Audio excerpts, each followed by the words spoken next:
All right, welcome back to the Pure Athlete Podcast. Super excited to have a very special guest on for this one. This is going to, again, continue to link resources, perspectives, information, education for student athletes and their parents, and creating that loop and giving them, resources they can trust, but just deep diving into fun conversations, maybe some not so fun conversations that we are willing to have, but always bringing in more and building the community for student athletes and their parents. So before we get started here and we introduce our guest, go ahead and like the podcast, follow us, subscribe, leave us some comments, ask some questions. I'm Dr. Dustin Boston with the athletic trainer herself, Erin Ruggieri. Follow us on everything you can find. But without further ado, we are going to introduce our very special guest. Has an awesome background and is going to do awesome things within one of the pillars that we talk about here at the Pure Athlete, being mental, physical, and relationships. Will, thank you for coming on, bud. We're happy to have you. I'm happy to hear your story and have you share it. How are you? Yeah, doing well. Thank you for having me on. Excited to join, and I just want to say I love the podcast. Listened to a few episodes, like I told you earlier, and really enjoying it. You guys are doing great work.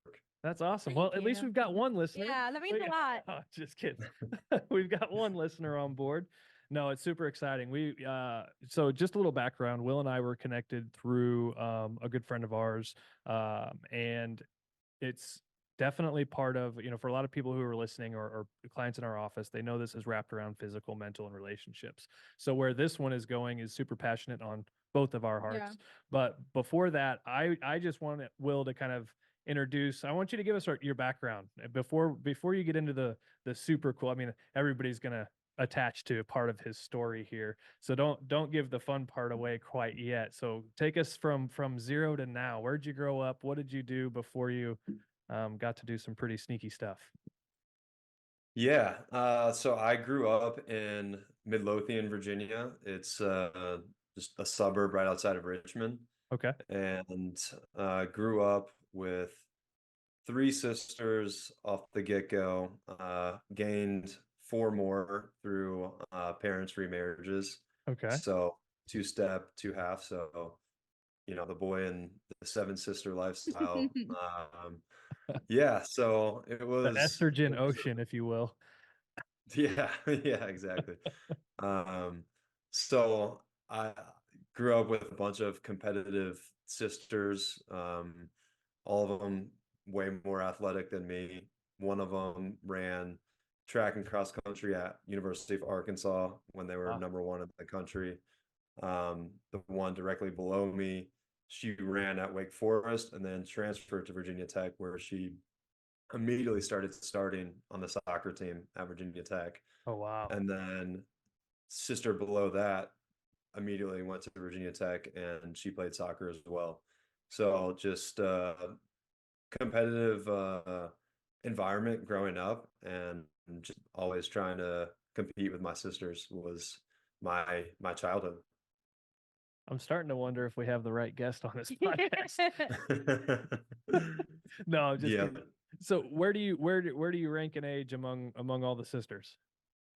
I'm second oldest, so one older and then six younger. Okay. Wow. Yeah. So they got two different bodyguards at the same time. Yep. They've that's awesome. I mean, that's quite the accolades to be able to do that. Yeah, I mean, competition is key. It's like you have to be good coming out of a family like that for sure. Yeah. So Yeah. what's the range in ages there? What's the difference between the youngest and oldest? 34 is the oldest, 33 actually. And then all the way down to my half sisters that are twin 13-year-olds. Oh, wow. So it goes 34, 31, then 30, 29, 28, 27, 26, and then 13, 13. Wow. So really all of us are pretty much within 6 years of each other, the older ones, and then our baby sisters. I still refer to them as my baby sisters. They're teenagers now. They probably don't like that term, but they'll always be my baby My brother sisters. does that to me too.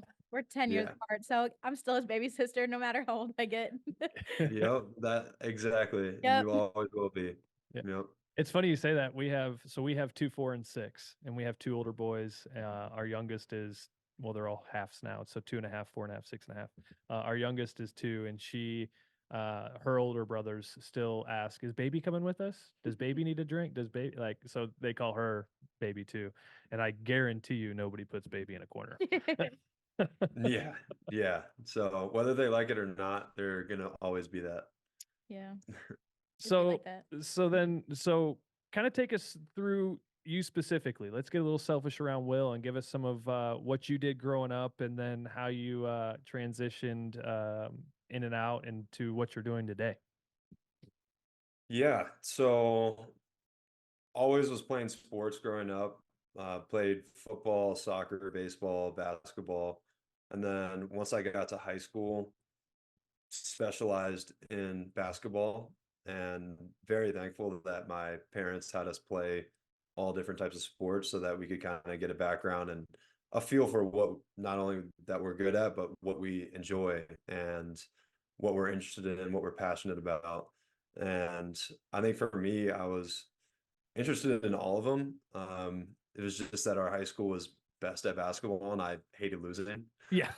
So didn't want to win just a couple games playing football or baseball, and um, basketball team was good. So stuck with basketball, and then really just specialized in that and until college. And I really didn't get recruited until around my senior year. And even then, it wasn't, I really didn't have a whole lot of colleges coming after me. I was undersized until my junior, senior year, kind of hit that growth spurt late. Uh-huh. And I think that really affected recruiting big time. And because of that, like I was saying, my sisters were just absolute beast. I was known as Paige's little brother basically until college, because she was just an absolute beast, and had 11 individual state titles of her own in high school. And Wow. so it made sense. I'm not holding that against her anymore. But yeah, so high school was really just getting into basketball, specializing in that, and I just loved playing. I feel like Paige refers to Will as her baby brother. Yeah. Yes, Is that true? definitely. Yeah, I'll probably always have that title too. It just trickles down, but yeah, he's the Right. baby brother. So where did you end up going to college then? So then I went to Virginia Tech. I didn't get a scholarship to go there. Was given a chance my freshman year to basically just be like a practice player. Who knows, maybe you'll get to be a walk-on status if you earn that right. But I went to Virginia Tech because both of my parents went there, and I'd been going to basketball and football games since I could walk, basically. And so knew I wanted to go to Virginia Tech basically my whole life growing up. And so when I got that opportunity to be a practice player, that was, I was not going to let that up. And I really took that to heart. And I basically, for my first couple of weeks there, I slept in the gym. That we had like a couch in the locker room. I would sleep there. I wanted the coaches to know I was going to do whatever it took to be able to make this team, not just as a practice player, but be able to dress out. And so my freshman year ended up making a spot as a walk-on, and really my freshman year was just really work hard, demonstrate that work ethic and who I was, my character. And from there was able to earn a full scholarship my sophomore through senior year, and began starting in games at the end of my sophomore year, and didn't give that up and throughout my time at Virginia Tech. That's awesome. I think that in a nutshell is going to as even, we point a lot of these podcasts towards some of our athletes that we see, and we pick out specific ones. I mean, that story, very, very simply put, is one that needs to be told and heard a little more. Doing some of those things, doing the extras, going above and beyond, and just the little things of yeah, sleeping on the couch outside of Yeah. coach's office essentially is a damn good step to make sure you're seen. That's for sure. What Right. years were you at Virginia Tech? I was there from 2011 to 2015. Mm-hmm. So in my time there, I had 3 coaches in 4 years. So I'm not sure if you know Seth Greenberg. Mm-hmm. He's doing all over ESPN now, doing I just talked to him the yesterday, analyst actually. job. Oh yeah. Just kidding. But yes, I know who he is. So yeah, he was my freshman year coach, and then James Johnson, who then went to NC State afterwards, was my sophomore, junior, and then senior year I had Buzz Williams, who's now the head coach at Texas A&M, Okay. and still have a very, very strong relationship with him. That's awesome. Yep. Yep. So now post college, let's kind of actually wrap up college for us. You played basketball at Virginia Tech, graduated with what was the education side? What'd you graduate with? Yeah, I studied, it's called Human Nutrition, Foods, and Exercise. So HNFE was the name of the major. Mhm. And it's basically exercise science, but it also had a route to go into medical school. And so while I was going through that, my plan was to go be a doctor after I graduated.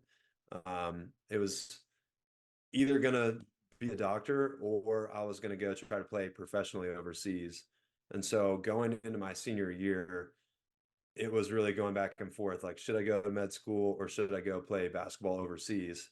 And started talking to a couple agents about going to play in Italy and Spain. I wasn't good enough. I knew my talent. I wasn't good enough to play in the NBA, and I didn't want to play a couple years in the G League and just Yeah.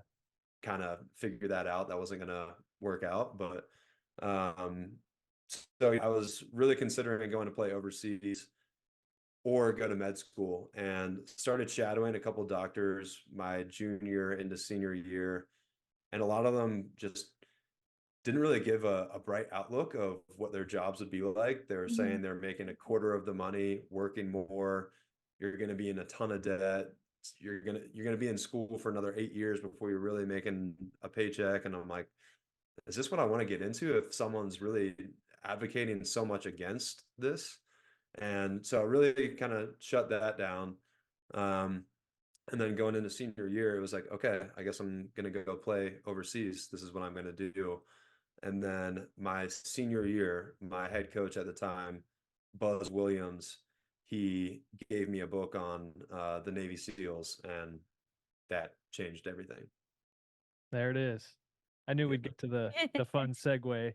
Very, very. Yeah, I didn't want to keep going on Yeah. that because I'm gonna close out the college thing. But yeah, going into my senior year, like, not about that route at all. Had not considered it. Was really focused on going to play overseas, and then just one book kind of changed everything. So I'm just now coming up with how I really want to go about this conversation. So before we really segue into that, I think we're going to break this up into kind of two halves. Okay. So knowing what you know now, let's play before that conversation, before the Navy SEAL conversation. Finishing out college, you made the team, you showed the character, the effort, showed up, showed out. What in your position, there's a lot of athletes in your position, right? That want to play, that might think they have the drive. Give us your perspective a little bit with for people in similar scenarios like yours. What's some of the best advice you can give these athletes that might be choosing a school that they want to go to and try to walk on, or maybe just walking on to any program, whatever school they choose to go to? Give us some of your best advice and logic into what you would do, even if you had to do it again. What would you do different? Yeah, I would say definitely choose a school that you're okay with. If things don't work out, that you're still going to enjoy being at that school and want to be there, even if sport doesn't work out for you.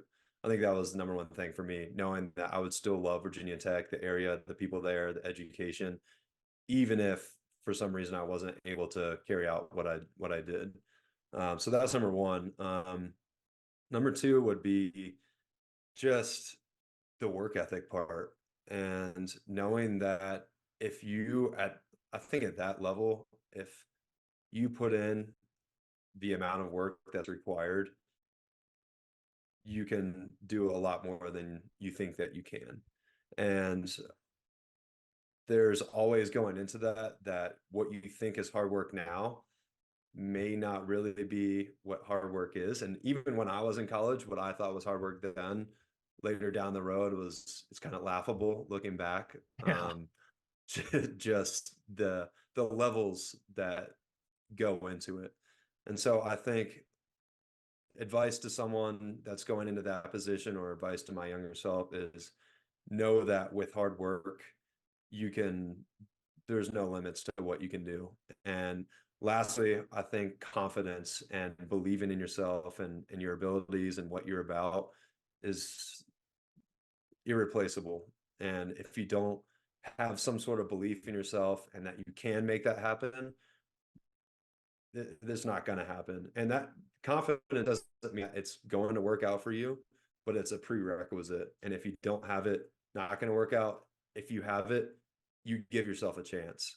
And I think that combination of that hard work and that confidence that I had back then made what I was able to do happen. Yeah, absolutely. That's something that we talk about all the Yeah. time. And this is, again, perspectives. I mean, this is another great perspective. As we become more familiar in our community, it's like we also become the parent of like, yes, we've heard you say that over and over again. So to have somebody like Will on today to kind of reinforce that too, and give a perspective on that. I tell a lot of our student athletes all the time when they're like, oh man, I've got practice and we got 2-a-days and we got a lift and I got school. And I look at them and I think you're kind of saying something along the same lines as this is the least busy you will ever be. Believe it or not, this will be the least busy you will ever be. Right. It's almost like a weird reference of like the boiling frog effect, right?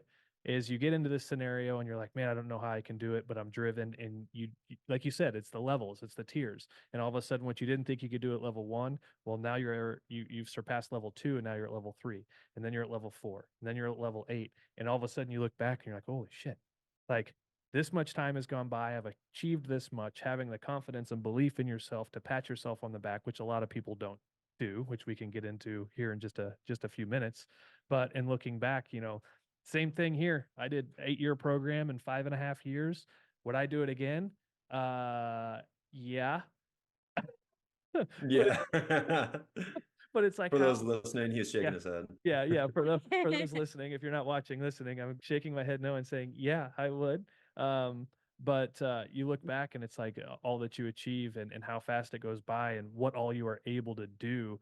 Like I think something important that I'm already taking away that people need to know from this right off the bat is it's like, having the confidence and putting in that time is the prerequisite. Like having the confidence is definitely a prerequisite to having that kind of opportunity. And if you don't have it, you 100% won't. So you're not guaranteed if you do have it, but you're definitely guaranteed to not have it if you don't. And if you do have the confidence, and it does not quite go the way that your fairy tale was planned out in your head, does not mean it was wasted time or for lack of effort or that it makes you a lesser person. It's, I'm a huge believer that God's got a plan. My baseball career ended soon and I have no regrets on how that ended. That was my choice too. But if it does end, it wasn't wasted time. All that you learn from it is super important. So I love already what you're saying. And as we transition now too, I'm going to kind of ask that same question here after this second half, because now that you've done that, we'll wrap up the college conversation and a little bit of that advice now too. So take us to after college. Talk about that transition after college, after probably something you never thought you would do 2 years ago. Yeah. So I'll start with receiving that book from my coach, and it actually started. So we did right before the season, we do this thing. It was like a boot camp, and it was like a 2-week thing. We were getting up at like 4 a.m. and each day you get up a little bit earlier. It starts at like 4 a.m. the first day, and the next day it starts at like 3:58, then 3:54. Then it's just like getting earlier and harder and stacking it up, and you're not able to fully recover, which is part of it. It's not a sustainable thing that we would do, but in that boot camp, I kind of stepped out a little bit, and in one of the interviews to the media, Coach Buzz called me Navy SEAL like tough. And I saw that quote and I was like, what is a Navy SEAL? Like I'd heard of a Navy SEAL, but like didn't know anything about it and had no intention of going into the military. In fact, was kind of anti. I was like, why would someone want to wear a uniform every day and fold their bed perfectly and march, all this stuff. And didn't fully understand it. I had the utmost respect for what they were doing, but it was just knowing that probably not my career path. Yeah.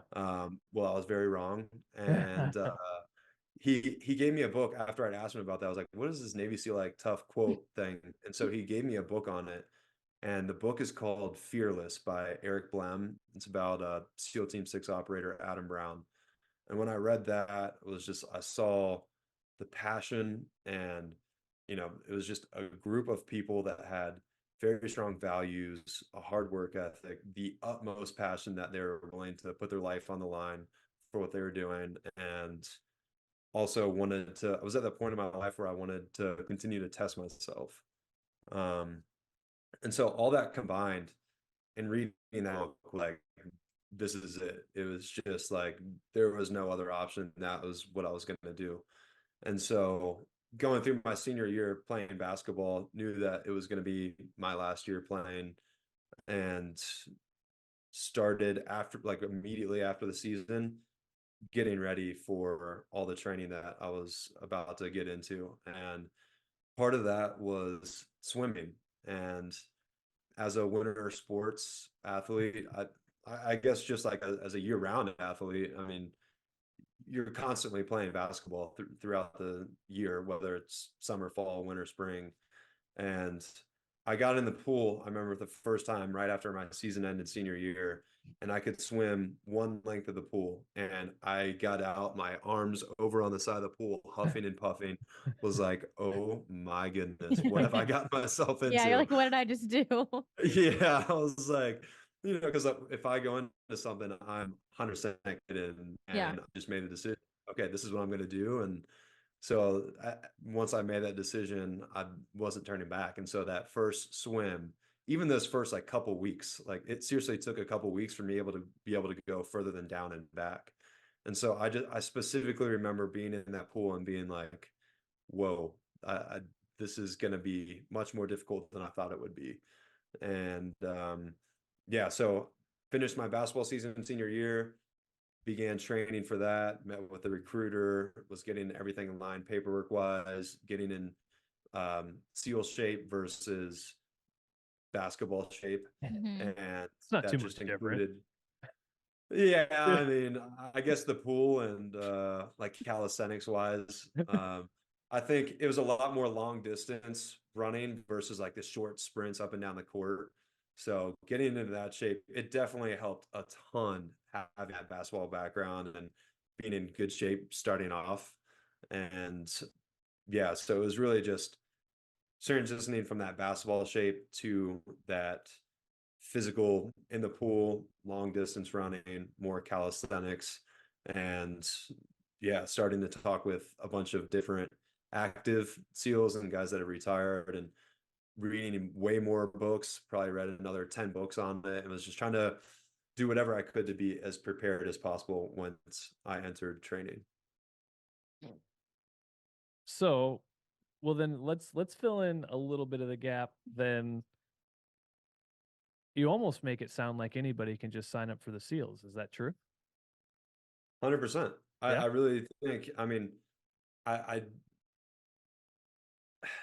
I don't want to say like everyone can sign up because there are a lot of medical requirements, and there's stipulations where I wouldn't say like everyone can sign up, but Mm-hmm. I really don't think it's as difficult to be able to get a contract as maybe is thought. So we had Oh, sorry. 200, we had over 200 guys. We had 209 guys start in our class, and those 209 were in peak physical shape, very, very strong, fast, could swim forever, could hold their breath, can do all those things. And I think all those things are very trainable, and it's something that I don't think is like they were the top Olympic athletes, which there were some Olympians, there were some collegiate athletes in our class. There were a lot of guys were extremely strong, fast, and have these physical accolades that are above the average population. But I think it's something that you can work to, and it's not as like crazy shape as you would make it out to be. So did Physically. you have that contract before being done at Virginia Tech before you're done playing basketball? No, so right when the season ended, I called up the Navy recruiter back in Richmond, knowing that I was going to go home until I was able to get a contract, just living at home in the meantime. And so right when the season ended, contacted them, started doing the paperwork, knew I needed to get X, Y, and Z done. I needed to hit these standards physically in order to get a contract. And yeah, needed to pass some like random medical tests, color blindness tests, random like various medical stuff. And so that process started right when I finished my season, my senior year.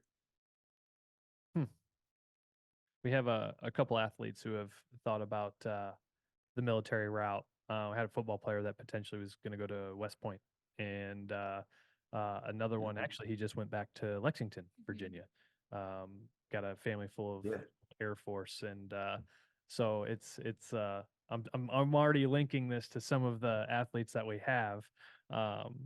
But so as you transition out of basketball, you're training to become a Navy SEAL. So let's jump in and talk about, okay, let's kind of semi fast forward into Navy SEAL life. So you got the contract, you're training. Give us that quick step, that transition into here's how I started. Now I'm a SEAL. Okay. Yeah. So got the contract after a few months of being at home, got home once I'd graduated my senior year in May, was in boot camp. So you go through like the 2 months of regular Navy boot camp first before you go through SEAL training. That was in November. So where did you do yours? About 5 months of little break in between there. And then everyone goes to Great Lakes, Illinois for basic boot camp. And so we were all there in that cold Chicago weather and starting November. So that was 2 months, and then you do an additional 2 months there you're not doing a whole lot of physical training in those 2 months of basic. It's really just learning like how to march and how to stand at attention, how to fold your clothes, how to make your bed perfectly, learning like the disciplines that everyone needs to learn in order to be in the regular Navy. And because of that, you get out of shape pretty quickly. And so they give us another 2 months there, all the guys that are going to SEAL training, to get back into shape. And so it's really just 3 workouts a day, really hitting it hard and getting your body ready for the grueling that you're about to go through in BUDS. BUDS is SEAL training. So then from there, those 4 months in Chicago, then you go to Coronado, California, and you do another 2 months of acclimating, getting yourself really ready. So you really do get 4 months to get as physically prepared as possible. So you're in extraordinary shape, swimming, running, calisthenics. You can do it all for days. And so that was another 2 months. And then after that, that is BUDS. And BUDS is a 6-month training. And within that 6 months, it's 3 phases. So first phase of BUDS is 2 months, the second, third phase. And the most difficult is, I think most people know about now, just because a lot of the word's gotten out about what we do, but the Hell Week is the 4th week of BUDS. And so leading up to that point, it's just you're getting crushed with all different types of physical training, and a lot of it is psychological too, seeing if you're mentally tough enough to get through it, and putting you through the ringer and seeing if you have what it takes to be able to not quit and just make it through no matter the circumstance. And so that culminates in Hell Week, when you don't stop for basically 6 days. You're just continuously going and going and going. The only breaks that you get are eating meals, and then on Wednesday you get about a 30-minute nap, and then Thursday you get like an hour and a half nap, and Wednesday never falls asleep because your adrenaline's just pumping so much. And Thursday you maybe get 20 minutes, 30 minutes, and you wish you didn't even fall asleep, because then when you get back up, it is like the worst feeling ever. Yeah. Um, so yeah, that goes, and then so then you have that first phase of buds ends after another month of continuously going after Hell Week, and then second phase is more of in the pool type stuff, underwater training, and then the third phase is more shooting, jumping, land warfare type training, and still making sure that you're able to continue going without quitting the whole time.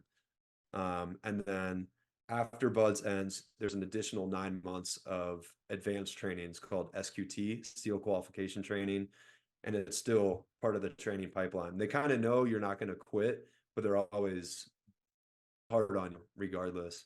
And it's just more advanced training, really learn the ins and outs of diving, shooting, different types of weaponry, and land warfare type training, jumping out of planes, all that type of stuff. And once you finish that, then you're finally given your trident and you're a SEAL.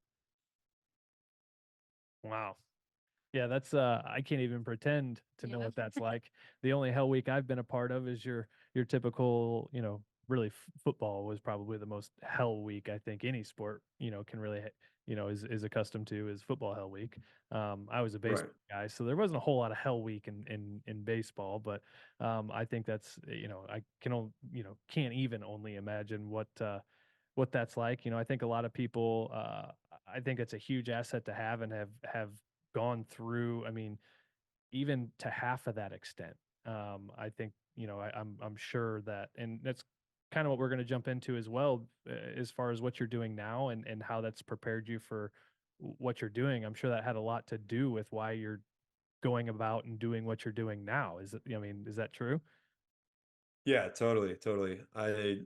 So like I was saying, we started with 209 guys in the training, and of those 209, there was 9 of us that made it all the way through together. And whether you quit or you weren't able to hold a standard and you were dropped, or some people got injured, unfortunately. Yeah. But I would say the majority of them, it was what's called DOR, drop out request, where you have to go ring the bell, basically saying you're done. And that's how most people go, whether it's during Hell Week or second phase, third phase, unable to pass some standard. And what I realized in that time, it wasn't the fastest or the strongest or the most physically capable guys that made it through of those 9. It was the guys that were the mentally toughest, and they were able to think about what was going on in those moments in the right way, and whatever mental strategy or technique that they had or that they were using, that was what helped them get through. And again, there were so many guys that were just unbelievably strong and unbelievably fast, but then you get cold or you're tired or you're hungry, and that changes everything. And so that kind of opened my eyes to the mind being the driver of performance, and seeing just how important having a strong mindset and the mental game was leading to your success. So I think I'm going to fire a few questions out at you here. Yeah. Let's see. Okay. Let's go back to you show up, like you're basically, let's just say it's your first day, you see the 209 guys, let's just say you kind of know what they're all about. You're familiar with almost everybody. Looking back, where did you rank yourself going in among the 209 guys? Where did you feel you fell if you were to rank from 1 to 209? where do you think you sat going into SEAL training? I would say somewhere in the middle of the Yeah. pack. I would say. And when you say rank, do you mean physically or what? Yeah, I What's mean, the I would say just like think of it as like Madden 2024. You got these guys, you got 99 overalls, you've got 59 overalls. So from rank yourself, one being the best, say, you know what, I think I could be at the top of this class. Yeah, I think I'm coming in 100% ready, for maybe not 100% there ready, but I feel good. Or do you feel like you were kind of the tail end, like, oh, I got some work to do? Where would you say your overall rating was? Oh, that's a great question. I would say probably probably around 100. Again, there was just so many guys that I looked to and I was just like, I will never be as fast as this person. I could run every single day for the rest of my life. Same with swimming. There were NCAA champions in water polo and Olympic Oh, swimmers and just egg guys beaters that for I days. yeah, oh my gosh. And then guys that like would smoke me on push-ups or pull-ups or sit-ups, it was just all these things. Like I look around and I was like, well, I'm surrounded by guys that are just beasts and still, was faster than some, better at swimming than some. And that's why I would consider myself middle of the pack and uh think physically like gifted wise was probably like towards the bottom. I think my work ethic helped me to push towards the middle of the pack. But yeah, I mean, there was just so many of them that I specifically remember being like, holy smokes, like these guys are just specimen is the only way I could describe them as. So, and that was you kind of touched on it, I think. But if you rank yourself, kind of in that mid pack, you're in the 100 range. Hmm. What set you apart? Why were you one of the 9?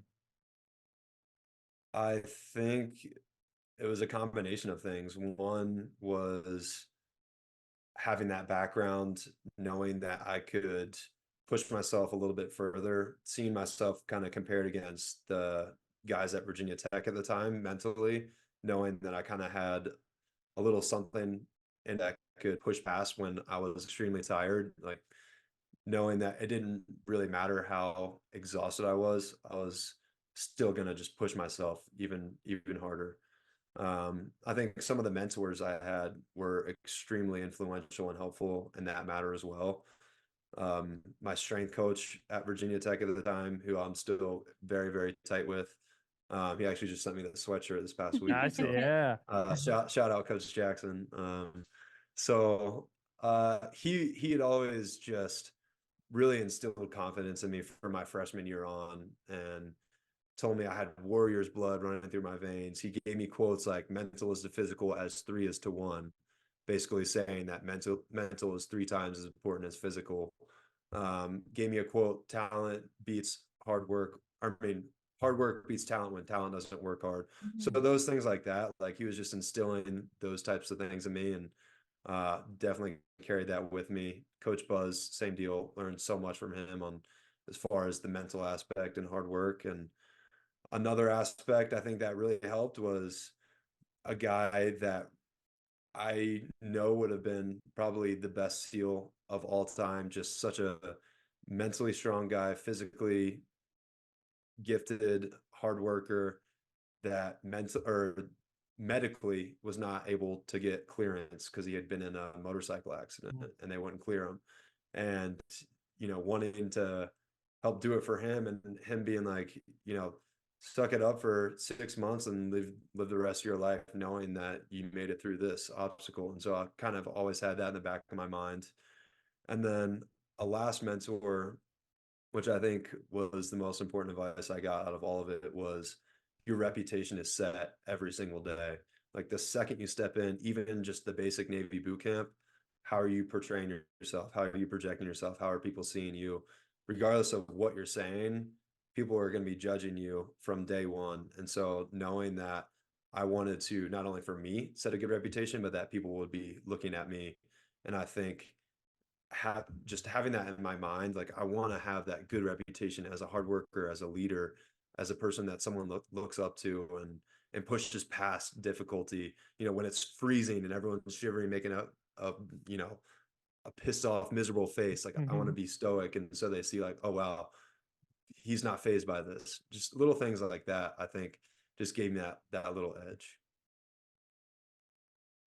It's just it's all the same things that Yeah. we try to instill in the athletes that we see. It's just I wouldn't even say it's a different caliber. Like, really, I mean, I think, and I hope I think I'm about to say something that people could take the wrong way, but that's kind of my MO, I think. But it's like, I mean, in Navy SEAL training, like, it's no joke, but at the same time, it's like we're talking to student athletes, and it's like, it's really, in the grand scheme of things, not a lot different. Like, show up and put out there what people are going to see every day. Like, people are going to show you who they are, let them. And so you have to look in the mirror and be like, okay, how am I going to show up today? Because everybody is going to see it. I think it gets, the Navy SEALs are no joke. And, every division, has their guys. And it's like, it's not a competition of who's better and who's what. It's just like, who can withstand the storm. And whether you're on a team, or you're trying to walk on, or you're dealing with a family issue, or you have grades, or there's transition, or you have to move, and it's like there's so many things that come at you, really no different than what Will's talking about. Right. It's just they're intentionally creating these scenarios to put him through to become a SEAL. What a lot of people, I think, need to grab onto is, it's like, you're just as tough as anybody if you can overcome the things that are thrown at you in life that actually, really do have a bigger right now scenario when you're dealing with other people's lives and kids and your parents. And it's like, there's serious tangible stuff at stake in everyday life, and it's like how you choose to show up, and how you choose to weather that storm, and the information you're willing to take in, the circle you surround yourself with, the thoughts that you think, and how you travel through that is so important every single day. Yeah. So I think there's, I think that needs to be known, is like, every day, you are your own hero at the end of the day. Definitely. Definitely. And like you said, it really is so similar. Yeah. I mean, obviously, like, there's higher stakes being in the Yeah. military and Yeah. as a SEAL, and what's on the line is your life versus losing a game, or Right. it is definitely higher stakes, but all of the exact same lessons, all of the exact same advice applies to both, and you can learn a lot by viewing both. And it's really performance when it comes down to it, whether it's a high risk performance, or if it's sports performance, or if it's in the business sector. It really all these lessons are translatable to the same thing. And I don't know if you knew this. I don't know when we talked on the phone, but so our practice, our health and wellness practice here, the name of it is Vital Performance. So as it transitions, I mean, there's definitely subliminal meaning for that. I grew up, sports and racing and all that stuff. Racing was a huge, and I still do that today. But also, like you're saying, across everything in life, whether it's on the court, or for a team, or during a job, it's like there's always vital performance necessary and needed and relied upon every single day, no matter what you do. So it's very interesting how we can always create the loop with who we have on here. Right. Before we talk about what you're doing now, I have one more question on that regard, because I am very intrigued on this. My cousin actually went through Navy boot camp. My great grandfather was in the Navy. My grandfather and great grandfather were in the Navy as well. But he was considering going SEAL. I forget what he actually ended up doing. I'm definitely not a military buff, so to speak. I'm one of those Top Gun guys. I love the planes, and I don't claim to be a connoisseur, and I don't think that's reality, but I think it's super cool. But that's about as far as my military. I know he's a master of arms. He was out of Coronado for a while too, on a boat overseas, so a little different avenue. But as you're going through that SEAL training, you're one of 9. What was there something that stood out that made people ring the bell more? Was there an exercise? What was the scenario? Was there any moment that caused more of ringing in the bell than anything else? Yeah, not even close. It was the cold. So one of the evolutions that we do, I can't even remember what the politically correct name for it is, but you can say it on this show. If you're allowed to say it, you can say whatever you want. We put the explicit to it. I mean, yeah, it's basically just going into the water and getting super, super, super cold. And then they'll pull you out, and then you stand in a line, and then instructors will just walk down by the line, and everyone has their hands up in the air. And so basically, once you start to get to the point of hypothermia, you physically can't lift your hands anymore. You're jackhammering, but you physically can't lift your arms above your head, and your eyes, you can't really open your eyes super well and start to get confused. And so the instructors will be able to see that, and they'll start to call you out a little bit more. Then they'll be like, okay, this person's really struggling. Let's try to get in their head, and whatever it is, like, hey, we got some warm coffee for you if you just ring the bell, or we got some donuts and a warm blanket, doing whatever they can to entice you to just, let's end the suffering. Like, all you have to do is just go ring this bell. You can get warm, you can be comfortable, you don't have to be sandy, you don't have to do all this stuff that you don't want to do, like, immediately. And so I think you come out of the water, and then you tend to get a little bit warmer. And then once you get warm, then they send you back in the water again, and then you get cold all over again. And there's just nothing you can do about it. You just have to deal with it. And I don't think a lot of people really, you can't really train for that as much. I mean, you can do cold water immersion, but it's not the same at all. And it's just, you have waves like coming over your face, you have sand, you just coughing wave ocean water up the whole time. And I think, yeah, it's not even close. That is the number one thing that gets guys, because they've trained physically and they can run, they can swim forever, but then they get cold, and typically you're tired and fatigued and hungry, and that all just adds up. And that coldness is just like, no, I can be warm immediately. And yeah, that is the number one thing that gets people, because it's just so uncomfortable. Yeah. I think if you want to deep dive in a lesson on that is I'm a way overthinker. So just hearing that story, I think one of the things I've already drawn out of that is instant gratification. Like, be careful. Like, Definitely. Remember what the end goal is, why you did this. Yeah. And at the same time, I can't imagine there was much compassion if somebody rang the bell, where they'd get a pat on the ass and say, you know what, son, you did well. It's unfortunate. I'm not sure that's what happened, and that's not what I'm trying to say and look for. But it's like, when you're in those scenarios, whether you're on a beach, super cold, and Right. don't think you can make it, or there's 3 seconds to go left in the game, or family, whatever. It's just like, you don't always take the instant gratification, because you could sacrifice a lot of other things. So it is as simply put, and things like that, sometimes that's all it takes. It's like, in every single scenario, be very careful, because it is so easy for something like instant gratification to just be like, yes, I want that. Right. Totally. All it takes to fail is just a little prod like that. Right. And when you're sitting in the water like that, just literally just laying there, you have all the time in the world just to think and think and think. And so if you don't have something that's super, super strong, compelling you not to go ring that bell, then one instance of, oh, this is miserable, let's just go ring that bell. And then all of a sudden, that's what a lot of guys deal with. That, just had one weak moment, and now I've quit, and I just ruined everything that I've been working for years for sometimes. Yeah, there's a thing in entrepreneurship that I'm a big Alex Hormozy fan right now, and he's probably not the first one to say it, but some people are so quick to take the now and miss out on what they would have had later. Yeah. That instant gratification of, like, they take the quick money instead of the big money, is basically what it is.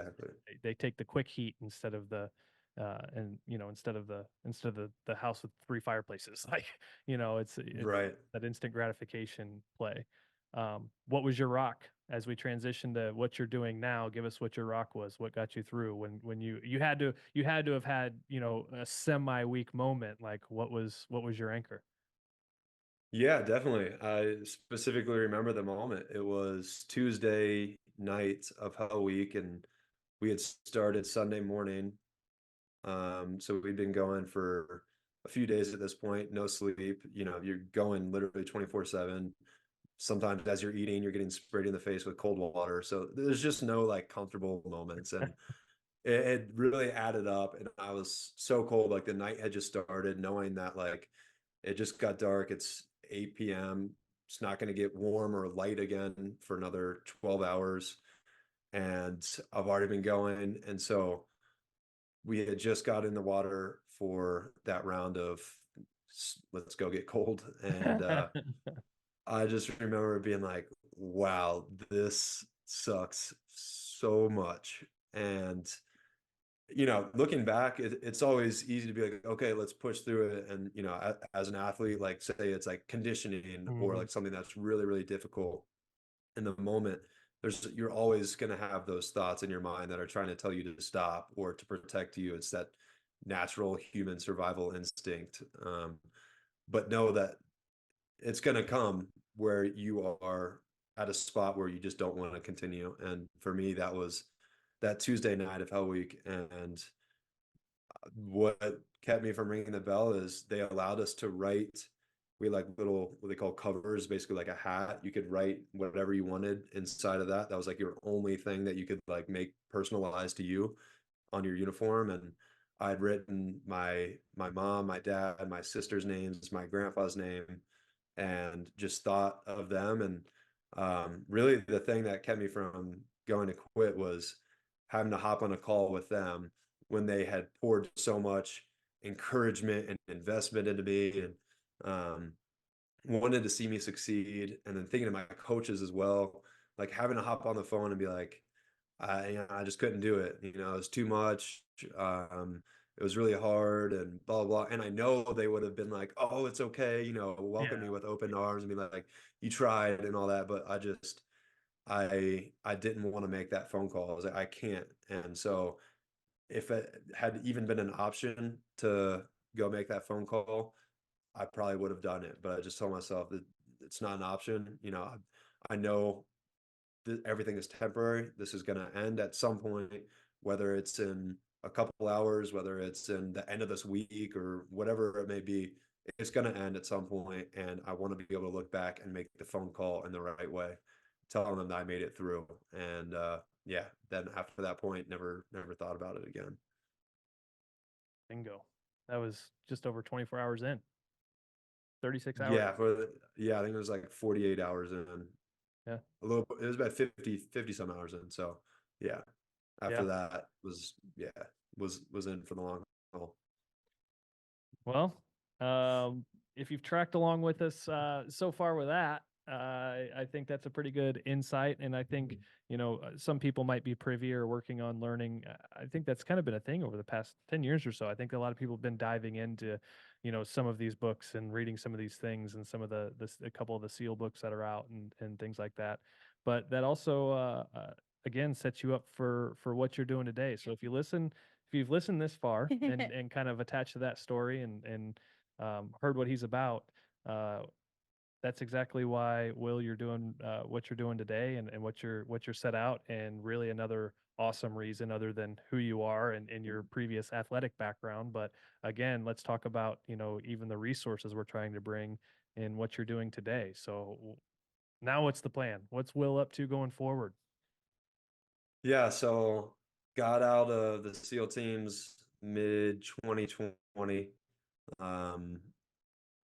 Interesting time. Obviously, that was right when COVID was going down, and I was trying to figure out what I was going to do next. And it was pretty easy to find that mesh because, having that background with sports and basketball, and I would say being a SEAL is very mental performance wise. And so went to University of Denver to get my master's in sport and performance psychology. It was just an easy mesh of the two, and knew I had personal experience in both, but wanted to get my education on it and the certification to add to my name as well.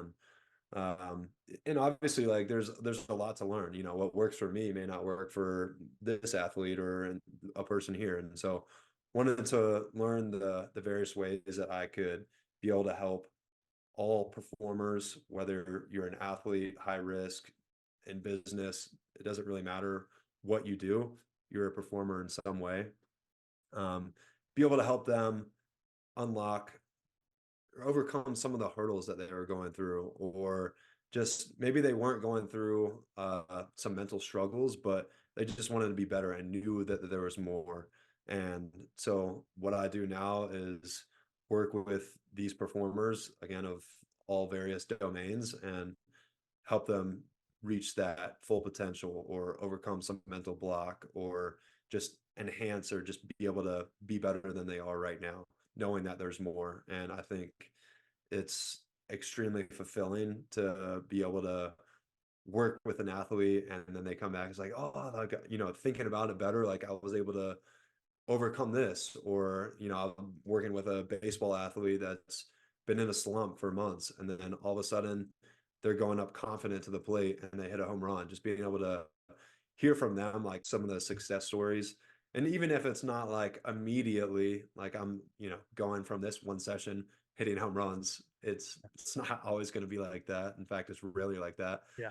But it's very fulfilling for me to be able to help equip them with a stronger mental toolbox so that they can perform better and enjoy what they're doing more. What was the quote you said earlier about 3-1? What did you say? Mental is And physical as 3:1.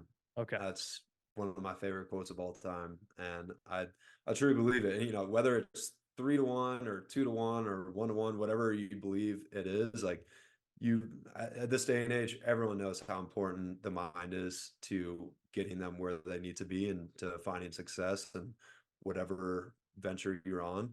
And so I think just having that from my very first time I stepped in the door my freshman year at Virginia Tech, hearing that quote, I was like, okay, I really need to focus on this. Like there's something to that's important. Yeah, that definitely has guided me for many years. Yeah.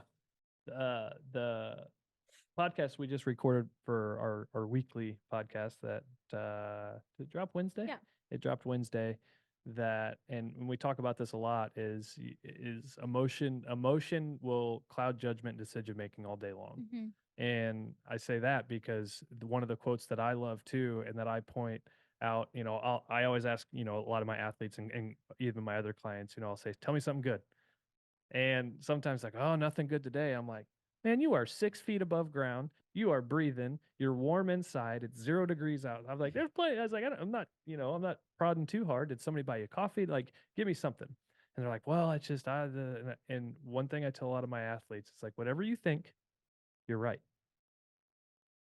And they just kind of look. 100%. And that's why I'm glad you shared that quote, because I think that truly parlays, and I'm going to steal it from you and I will reference you that, and they'll be like, they'll look at me and I'll be like, and here's why, because mental is as to physical as 3:1.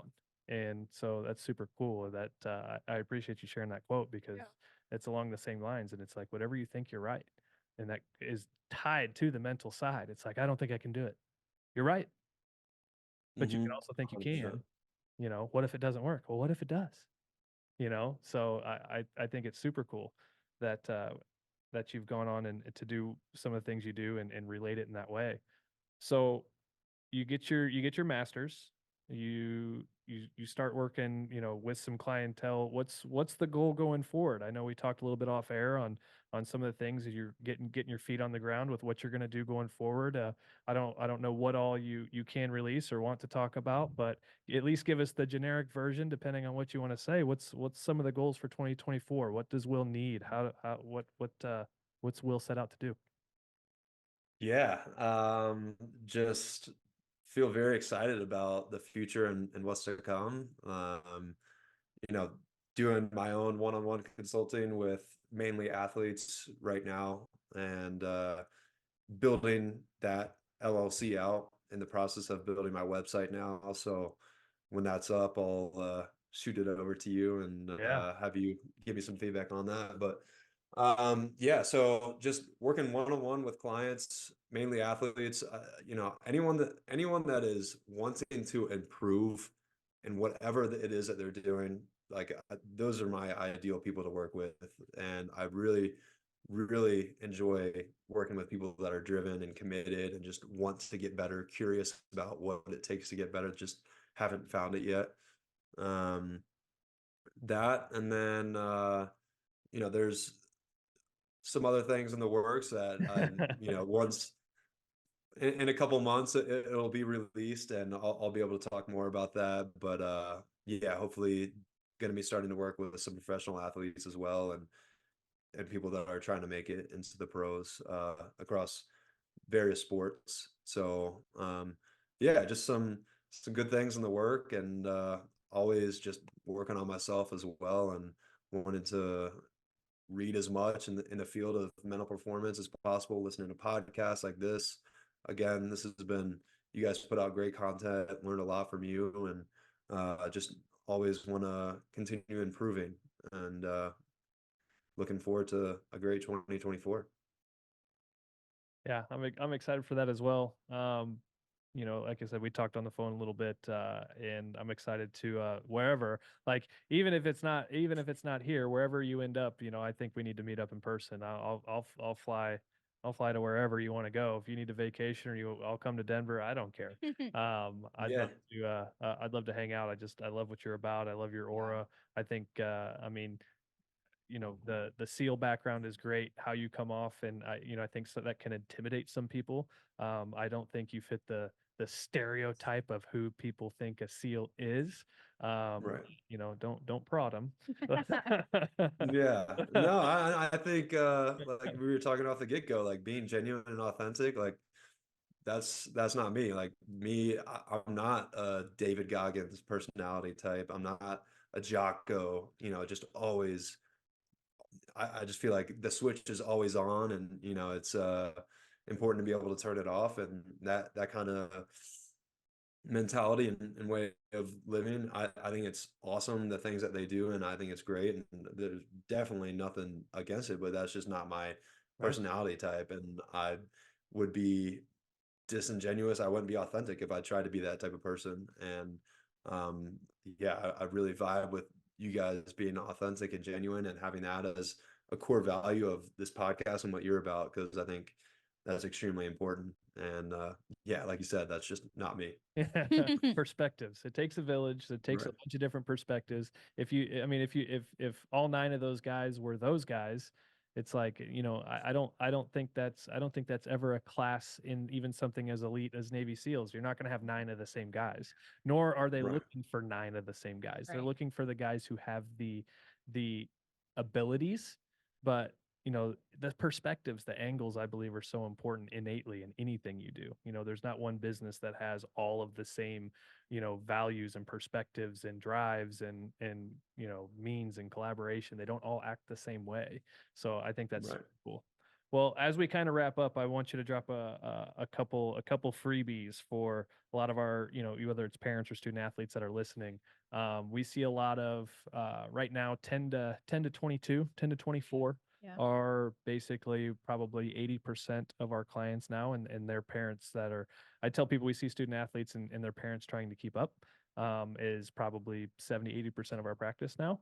But for these young athletes that are about ready to transition or start to figure out what it is they want to do, where they want to go, or next level, and even not next level in sports, but in life, we see a lot of these athletes at that age.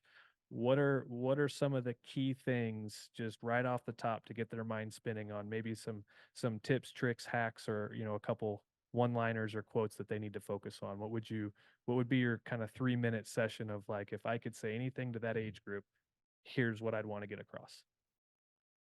And speaking to the parents or speaking to the athletes? We'll say both. Okay. I would say to the parents, be very mindful and intentional on what you praise in your young athlete. And I think it's very easy to praise a goal or a home run or a three-pointer, or things that they're doing well on the court performance wise, and like scoring statistics. And it is something that you should praise, but I think before that, praising the hard work that they're putting in, praising their attitude and their ability to bounce back when maybe they made a mistake out on the field or the court, and they were able to come back from that. And I think what your parents praise is what you focus on. And if they're praising what you did well, or if immediately they come off the field and they're not praising something that you didn't do well, or they're focusing on a certain thing of your performance, you're going to focus on that. It's like, oh, well, I didn't score in this game, or I didn't get a touchdown, they're probably not going to be happy with me. And so that just adds all this pressure to perform as a young athlete when it's so unnecessary to have that pressure.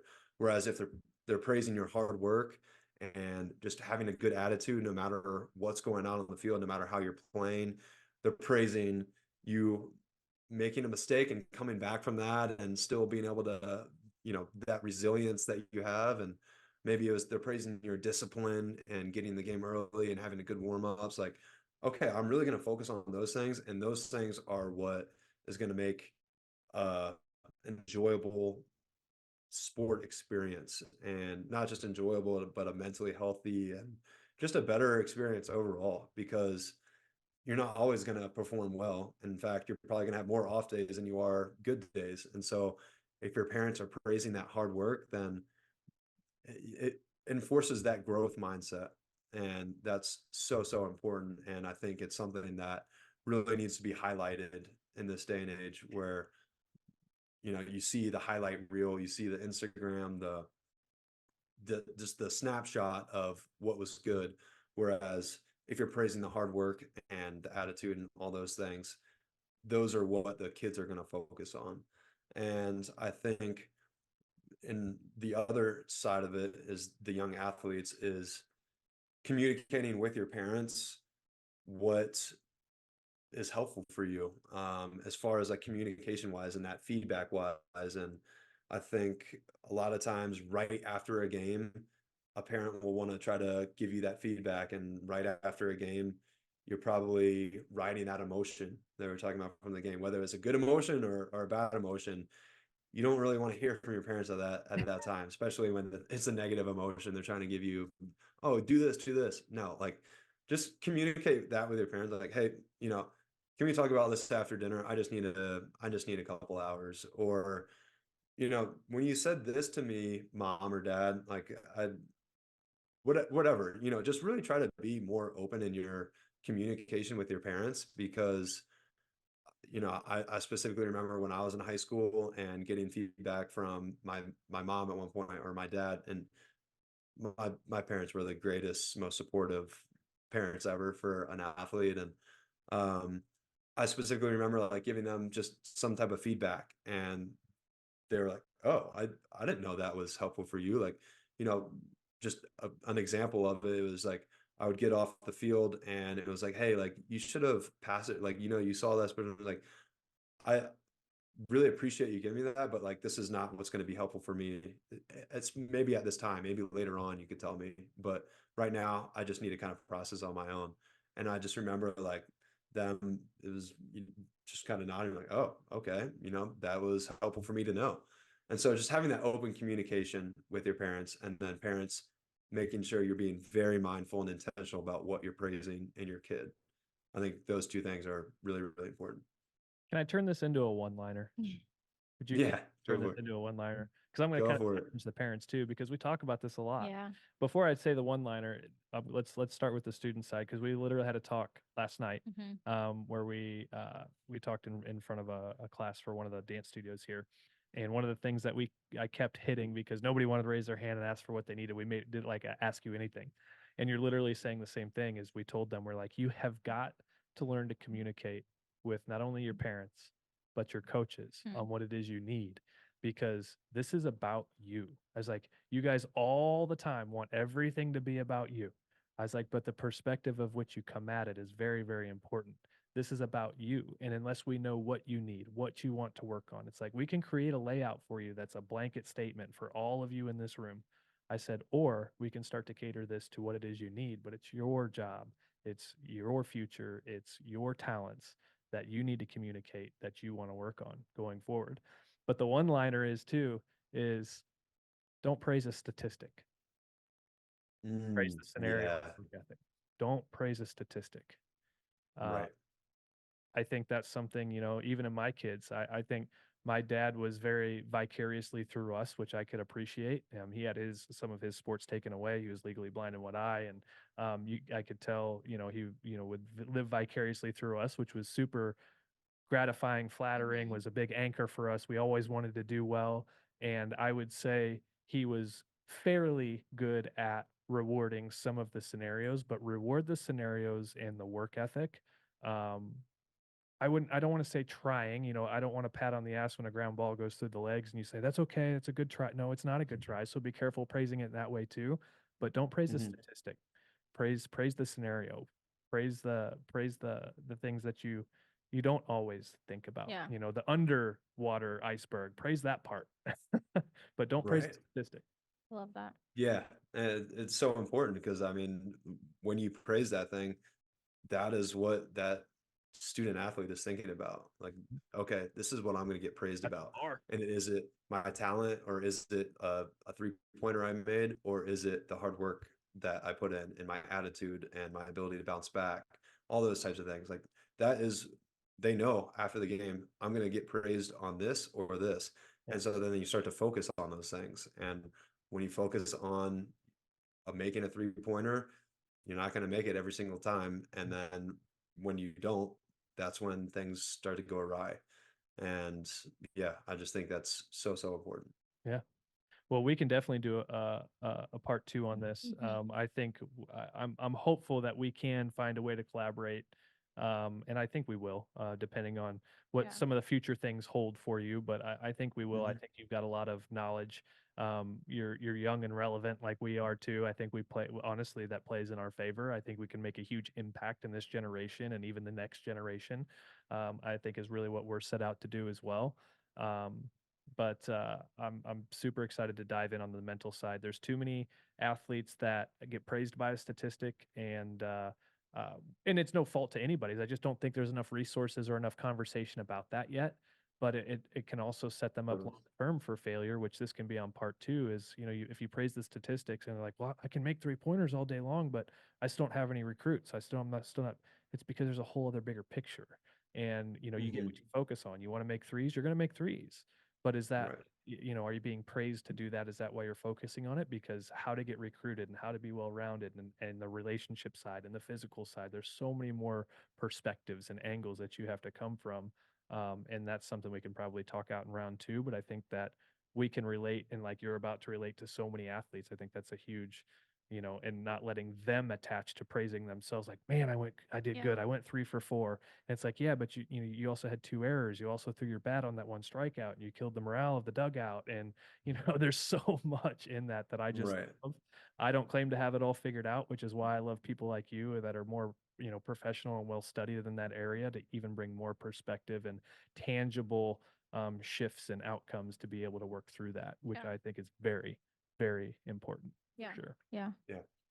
Yeah, definitely. And I'd love to come on for a part 2. I think, we keep going for hours now. Yeah. I just love it. But yeah, thank you so much for having me on. Yeah. It was a blast breaking it down and being able to share my story. Hopefully someone can resonate and impact them in a positive way. Yeah. And yeah, happy to come back on for round 2. Yeah. Before we leave you, where can we find you on social media for people who are listening? Do you have any social media? I really try to avoid social media at all costs. I do have an Instagram that I think I made 2 posts on just for my wife's birthdays. Just good man. Good man. You gotta make her happy in that regard. But yeah, no, I really avoid social media. I just think it can be used for good, but also it has a lot of potential for not so good. And so yeah, I'm not a big social man. So I think really the only way you can find me is going to my LinkedIn, just typing in Will Johnston, and I don't know, type in mental performance consultant, and you can find me through that. And perfect. Hopefully my website will be built out here in the next week or so. And then you can find me on that as well. So I'll share that on my LinkedIn, and yeah, that's perfect. it. Well, we'll definitely stay in touch too. And as you get whenever you're ready to launch anything that you have as far as availability for yourself, Will, get it to us if you want us to blast it out, shoot it out. Our email list, we can put a link on the backside of our website so people can find you. We'll go and edit the comments and description for the podcast, and we can add it in there. So we'll reserve you Awesome. the right to update the You can edit, I contact. guess. Um, Yeah. if anybody does want to learn more about Will and they can't find it directly, if they're Yeah. ready to maybe take some action and have a conversation with Will, feel free to reach out to us as Yep. well. This is why we're doing this. We're not necessarily trying to be a one-stop shop. We're literally trying to provide resources, and if we don't have it in-house, we'll either try to bring it in-house, or we'll just get you to the people that you need to see, hear from, and can kind of reach out to. I don't want to say pick their brain. That's not fair. If you have a reasonable conversation or goal to talk to Will about, reach out to us, and we'll see if we can't Get make it you in happen. contact. Yep. So, Will, thanks again. I'm excited to have one of your sisters on the podcast next. Family Yeah. affair. Yeah. Have all of them on here, honestly. Then. Yeah, no, thank you so much again. It's been a pleasure. You guys are awesome. Look forward to staying connected and having back on here sometime soon. Awesome, guys. Hope you enjoyed. Stay tuned for part 2. Signing off. See ya.